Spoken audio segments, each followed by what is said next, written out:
All right, good evening, Anaheim City Council and City Manager. First, I want to say I'm disappointed that your city approved the license plate surveillance. Our civil rights are already being violated at the federal level.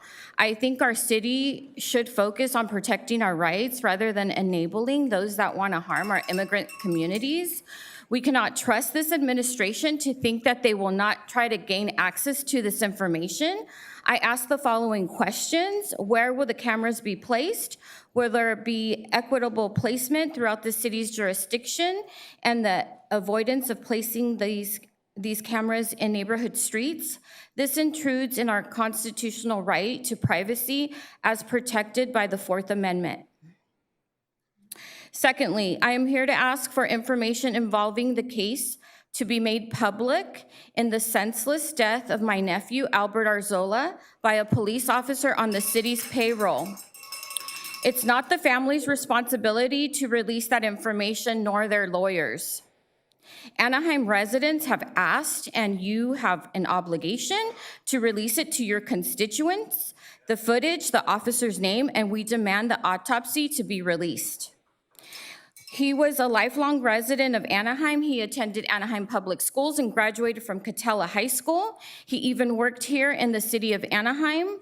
I know he would be proud of the success of the Anaheim Ducks have had so far this season. He did not deserve this. I asked the city manager, police chief, and city council, if one of the first officers of the two who approached Albert on the night of the incident's camera was not on, that's a violation of policy. Fire him. There needs to be consequences. There should be consequences for both officers. Also, there's a lack of trust within the community and the police. There is over-policing in communities of color and from a social economic background. There are family friends just by association being ticketed for riding their bike or being pulled over for tinted windows.